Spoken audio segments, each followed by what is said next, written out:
What's going on, guys? So you can probably tell from just looking at this what I'm doing today. We are installing the SHOPDAP harness. So pretty much this harness should fix all my issues when it comes to the amber turn signal on the Winpower headlights, taillights, because the headlights are already installed. And those work plug and play. They should have made these taillights work exactly like those and just be plug and play. It'd be so much easier. Probably getting a little bit more traction that way too. But regardless, we have the SHOPDAP harness. I'm gonna put on the sticker somewhere, you know, just to kind of rep the SHOPDAP guys, give them some credit for making this harness, making things a little bit easier. Yeah, so let's get started. And a lot of the info, or every piece of the info from this video, I learned from Paul over at Deutsch Auto Parts on their YouTube channel. So make sure you look at the original video. I'm just going to show you how I'm going to do it.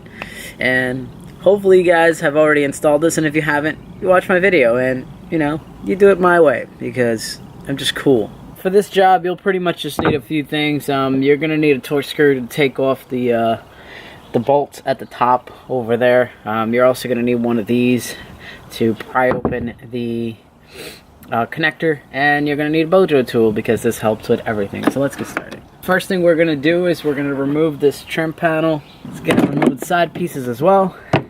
Once you're done with that, there we go. And now that should give you pretty much access to these bolts. Once you open this, it'll give you access to these torque screws, 1, 2, and then 3, and there's another one up here somewhere. So let's take those off. And these are just going to be T20 Torx.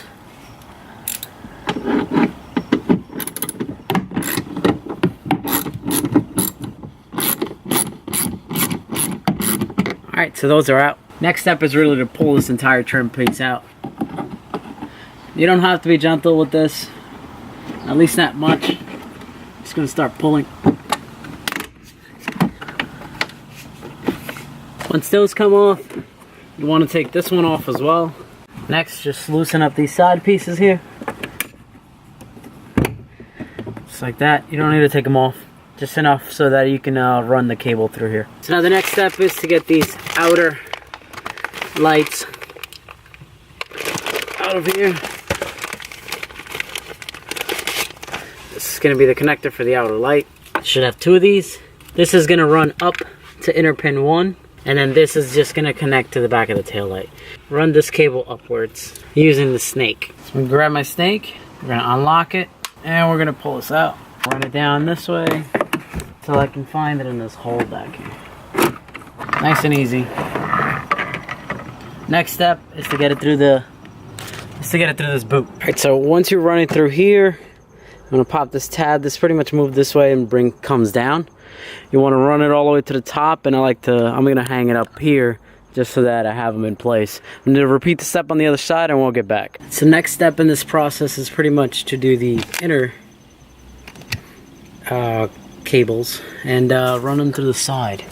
So you're going to start up here, put the harness, run it back down through here, under here, and then use this to run it back down. Next, I'll show you how to pin. Alright, so now that we've ran the cables to all the appropriate places, it says that I need to run this next wire, which is coming from the inner taillight to the outer taillight pin 3. So that's what we're going to do. You're going to need one of these just to kind of pull these tabs up and unlock this. A little tricky when you're first doing it.